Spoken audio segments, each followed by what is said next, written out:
Hello, it's Saturday the 29th of August. You're tuned in to our 6 p.m. newscast coming to you from Arirang's news centre in Seoul. It's very good to have you with us. I'm Mark Broome. Our top story this evening: in the space of 1 week, inter-Korean relations have come full circle. 7 days ago, the militaries of both Koreas were on their highest state of alert, and there was a degree of fear in the air. In a reversal few would have predicted, North Korea's state-run mouthpieces are now singing the praises of improved ties and even unification. Kwon Soa reports. North Korea's state-run media is echoing Kim Jong-un's sentiments about the inter-Korean deal reached this week. The young leader called the deal a landmark occasion that paves the way for better relations between the two Koreas. On Saturday, the North's main propaganda website 우리 민족끼리 joined the chorus of support, saying the deal should be the turning point to improve the two Koreas' relationship. It said the critical situation, namely the recent confrontation, had been resolved for now, thanks to the high-level talks, but efforts should not end there. It said even stronger moves should be made toward the improvement of ties as well as unification.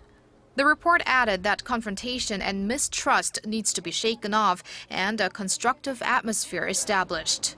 The Japan-based pro-North Korea newspaper Joseon Shinbo has also positively appraised the deal. It says the priority now has to be placed on settling mutual issues of concern and opening a new era of united cooperation. Analysts say this unusual outpouring of enthusiasm for improved ties is part of Kim Jong-un's efforts to control the path of inter-Korean relations. The North Korean leader wants to clearly show that he does not just fall behind the Park administration in the South when it comes to solving inter-Korean issues. He wants to prove this to the international community, his own country, and the South Korean society. Experts also say North Korea's rapid change in tone is being driven by its need for financial assistance from the South and to cool international criticism about the regime. Kwon Soa, Arirang News. Now to some news just coming in. North Korea has accepted the South's proposal to hold working-level Red Cross talks on arranging reunions for families separated by the Korean War. Those talks will take place at the border village of Panmunjom on September 7th. We'll bring you more details in our later newscasts. UN Secretary-General Ban Kimoon has defended his decision to travel to Beijing next week to watch a military parade marking the end of World War II. Chinese state media reports that Ban told Chinese reporters based at the UN that he wanted to recognize China's contribution and sacrifice during the war. He said the world sympathizes with China for the sufferings it went through during that period in history. The UN chief's remarks come after Japanese media reported that Japan's foreign ministry had expressed strong displeasure with his attendance. Now, thousands of Chinese troops will march through Beijing on Thursday to commemorate the 70th anniversary of the war's end. It will be overseen by Chinese President Xi Jinping and leaders such as South Korean President Park Geun-hye and Russian President Vladimir Putin. Western leaders mostly declined to attend also, as did Japanese Prime Minister Shinzo Abe.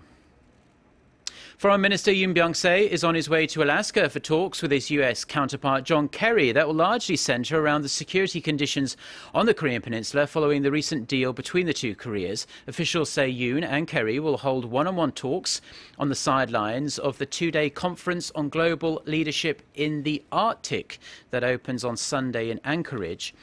The two officials also plan to discuss President Park Geun-hye's scheduled visit to Washington in October and other pending issues related to their alliance. At the conference itself, Minister Yoon will give a speech on South Korea's policy on the Arctic and Seoul's commitment to tackling climate change. He's also scheduled to visit the headquarters of the Pacific Command in Hawaii on Monday on his way back to Korea.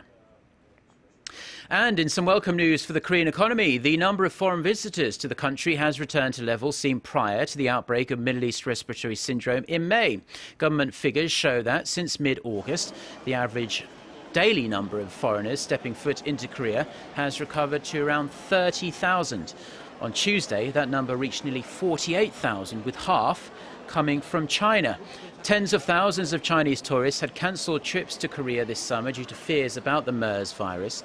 Countermeasures like extending visa periods and waiving visa fees, as well as special events, are being credited with attracting international visitors back to Korea. Korean stocks are expected to maintain their upward momentum next week as concerns over China recede and speculation swirls that the US Federal Reserve might delay its expected rate hike. After a slow start, the benchmark Kospi jumped 3.3% this week to close at 1938. Analysts say the return to relative calm in China and the diffusion of inter-Korean tensions should enable the market to move slightly higher in the coming sessions. However, they advise investors to keep an eye on some key manufacturing data out of China and a US jobs report, both of which are due out next week. The vice chairman of the US Federal Reserve says recent volatility in global markets could quickly ease and possibly pave the way for a rate hike next month. Speaking to US network CNBC, the Fed's number 2, Stanley Fischer, said that while he wouldn't want to decide now on liftoff, the US is close to full employment and confidence is high that inflation will get back to 2%. He also signaled that the Fed would want to wait a while after the first hike before doing anything else. The Federal Reserve's key policy meeting that everyone is keeping an eye on is set for September 16th and 17th. Investors, governments and central banks around the world are bracing for the Fed to start raising rates in the near future. Rates have remained near zero since the 2008 global financial crisis. Now, we're still largely clueless when it comes to what lurks below the planet's oceans, but we are gradually finding out more and more. And delving into one of these never-before-seen worlds, a group of Korean scientists in Antarctica have made some stunning new discoveries of their own. Ji Myung-gil reports. These are known as hydrothermal vents, and they are commonly found near volcanically active places where tectonic plates move apart, as well as in ocean basins. And for the first time in the world, Korean scientists at the Korea Polar Research Institute have discovered a hydrothermal vent in the Antarctic deep seabed at a depth of 2,000 meters. Named the Cloudy Mujin vent field, the vent emits what is known as black smokers, or clouds of black material rich in minerals that make it possible to host a variety of organisms such as crabs and starfish. We could personally go down there in a submarine. We certainly will be able to explore how these hydrothermal vents work, as well as collect samples and organisms, allowing us to unveil more things about the ocean's floor. Ocean vent exploration and the study of deep-sea biosphere are expected to gain momentum, thanks to the Korean scientists' breakthrough discovery. Ji Myung-gil, Arirang News. Now, Korea has a number of different programs that help foreign visitors get acquainted with the country's pop culture. Among them is a special Hallyu training center in the northern city of Paju. It's offering visitors the chance to learn all their favorite K-pop dance routines. Our Won Ji-yeon has the details.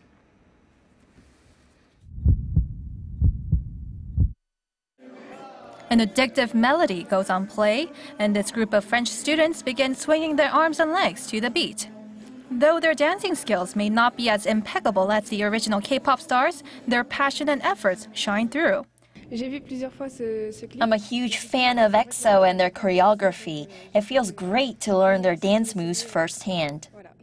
This is Korea's first Hallyu training center located at the Global K Center in Paju. With the number of foreign visitors on the rise, the center was established last November as part of the government's efforts to promote K-pop as a tourist attraction. Included in its special K-pop experience program for foreign visitors, the facility offers dance lessons as well as practice rooms and recording studios. The teachers are amazing, and the classes made me like K-pop even more. I love K-pop. The program also comes with vocal training sessions, so with a few lessons here, K-pop fans can get both the singing and the dancing skills they need to follow in the footsteps of their favorite Hallyu stars.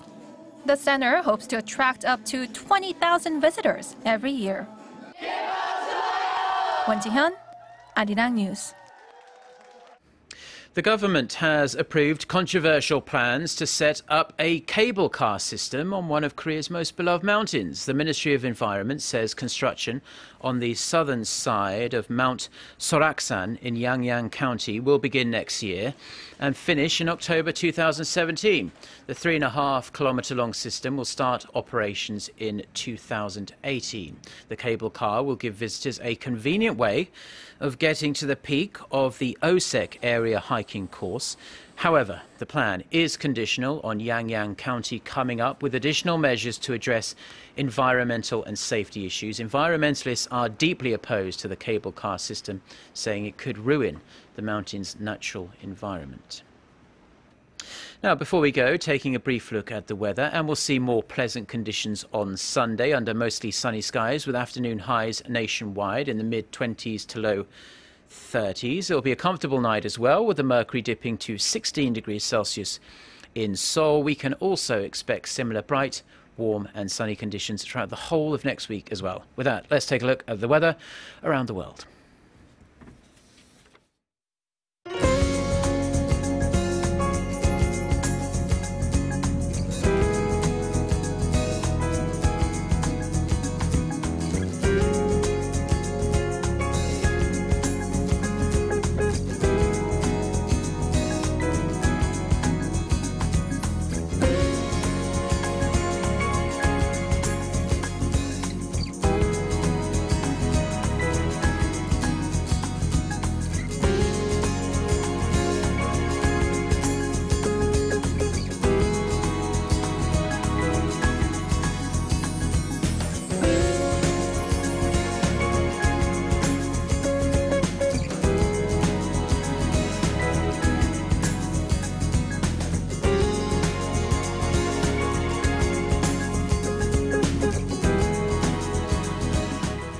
Well, that's all we have for now. Do enjoy the rest of your Saturday wherever you're watching us, and do stay tuned to Arirang TV. We'll be back with our next newscast at 10 p.m. Korea time. Till then, goodbye.